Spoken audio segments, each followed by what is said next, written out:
Hello மக்களே! Today நம்ம என்ன சமைக்க போறோம்னா, நம்ம வீட்ல இருக்க பொருட்கள வச்சு ஒரு சிம்பிளான டேஸ்டியான சாம்பார் சாதம் செய்ய போறோம். வாங்க வீடியோக்குள்ள போலாம். ஃபர்ஸ்ட்டு வானொலிய எடுத்து அடுப்புல வச்சுக்கணும். நெக்ஸ்ட்டு கடுகு, சீரகம், மிளகு அதெல்லாம் போட்டுக்கணும். அதெல்லாம் வெடிச்சதுக்கப்புறம் சின்ன வெங்காயம், 4 பல்லு பூண்டு, அப்புறம் பெரிய வெங்காயம் அதெல்லாம் போட்டுக்கணும். அப்புறம் அத நல்லா வதக்கி விடணும். அது நல்லா கலர் சேஞ்ச் ஆகுற அளவுக்கு நல்லா வதக்கி விட்டுறணும். நெக்ஸ்ட்டு லைட்டாக ஒரு கொத்து கருவேப்பிலை எடுத்து நம்ம போடணும். அதை நல்லா வதக்கி விடணும். பருப்பு சாதங்கிறனால சீக்கிரம் டைஜஷன் ஆகணும். ஸோ கொஞ்சமாக நம்ம பெருங்காயத்தில் ஆட் பண்ணிக்கலாம். பெருங்காயம் ஆட் பண்ணியாச்சு. இப்போ நல்லா அதை வதக்கி விடணும். நெக்ஸ்ட்டு காரத்துக்கு தேவையான அளவு கொஞ்சம் வரமிளகாய் அதுவும் ஆட் பண்ணி நல்லா வதக்கி விட்டுக்கணும். நெக்ஸ்ட் ஒரு 2 தக்காளி நான் பெரிய சைஸாக இருக்கனால 2 எடுத்துக்கிட்டேன். 2 கட் பண்ணி வச்சுருக்கேன். அதை ஆட் பண்ணிக்கலாம். ஆட் பண்ணி வதக்கி விட்டுக்கலாம்.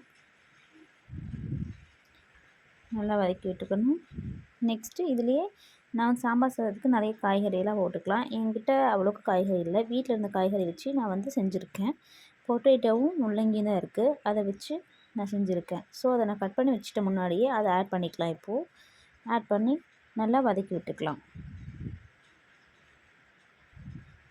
நல்லா வதங்கணும். அப்புறம் இதிலே கொஞ்சம் மசாலாஸ்லாம் நம்ம ஆட் பண்ணிக்கலாம். கொஞ்சம் கத்திரிக்காயும் இருந்தது. 2 பீஸ் கத்திரிக்காய் இருந்தது எக்ஸ்ட்ரா. அதுவும் நான் இதில் ஆட் பண்ணிக்கிட்டேன். இதில் லைட்டாக மஞ்சத்தூள், அப்புறம் சாம்பார் தூள் ஒரு 4 ஸ்பூன் போட்டுக்கோங்க. எனக்கு சின்ன ஸ்பூனுங்கிறனால நான் ஒரு 5 ஸ்பூன் 6 ஸ்பூன் போட்டிருக்கேன். பெரிய ஸ்பூனாக இருந்தால் ஒரு 2 போதும். லைட்டாக மிளகாய்த்தூள் நம்ம மிளகாய் போட்டிருக்கனால காரத்துக்கு ஏற்ப போட்டுக்கணும். லைட்டாக உப்பு போட்டுக்கோங்க. நல்லா வதக்கிக்கணும். இதை இப்போது இந்த காய்கறியெல்லாம் வேகிறதுக்காக கொஞ்சம் தண்ணி ஆட் பண்ணி லைட்டாக வேகணுங்கிறதுக்காக கொதிக்க வைக்கலாம்.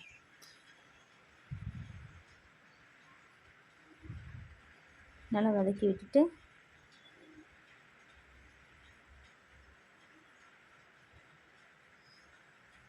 காய்கறியெல்லாம் ஓரளவுக்கு வேகணும். நெக்ஸ்ட்டு நான் சாப்பாடும் பருப்பும் ஆல்ரெடி குக்கரில் வச்சுட்டேன். இது வீடியோ எடுக்க மறந்துட்டேன். ஸோ இந்த வீடியோ இல்லை. நான் இதில் ஆட் பண்ணுறப்போ பார்த்துக்கோங்க. எங்கள் வீட்டில் 4 பேர் இருக்காங்க. அதுக்கேற்ற மாதிரி நான் சாப்பாடு 2 கப் அரிசியும் 1 கப் துவரம்பருப்பு எடுத்திருக்கேன். எடுத்து நல்லா ஊற வச்சு நெக்ஸ்ட்டு குக்கரில் வச்சு விசில் வச்சுட்டேன். நல்லா குழப்பாக தண்ணி ஆட் பண்ணி வேக வச்சு எடுத்துருக்கேன். சாம்பார் சாதத்துக்கு தேவையானதே இதுதான். முக்கியமான டிப்ஸ் என்னென்னா, இந்த ஸ்டேஜில் கொஞ்சமாக சாம்பார் எடுத்து பவுலில் நம்ம வச்சுக்கணும். ஏன்னா இது நெக்ஸ்ட்டு சாப்பாடு நம்ம இதில் ஆட் பண்ணி செய்யும்போது லாஸ்ட்டு இது கொஞ்சம் நம்ம ஆட் பண்ணும்போது சாம்பார் சாதம் இன்னும் டேஸ்ட்டாக இருக்கும். இப்போது சாம்பார் அரிசியும் பருப்பும் நம்ம வேக வச்சுருக்க ரைஸ் நல்லா குழஞ்சிருக்குல்ல, அதை நம்ம இது காய்கறியில் ஆட் பண்ணுறோம். இது நல்லா ஆட் பண்ணிக்கணும். ஆல்ரெடி நம்ம குழச்சி தான் வச்சுருக்கோம். ஸோ இந்த மாதிரி குழச்சி வச்சுருந்தா டேஸ்ட்டாக இருக்கும். இதில் ஆட் பண்ணி நல்லா வதக்கிக்கணும். எல்லா சாப்பாடும் இதில் சாம்பாரில் ஆட் பண்ணி நல்லா கிளறி விட்டுக்கணும்.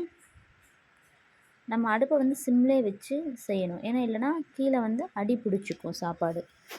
அப்புறம் டேஸ்ட் மாறிடும். இப்போ நான் ஓரளவுக்கு வதக்கிட்டேன். இப்போ நான் லைட்டாக அந்த சாம்பார் ஊற்றிடுறேன். கொஞ்சமாக லைட்டாக சாம்பார் ஊற்றி நல்லா வதக்கணும்.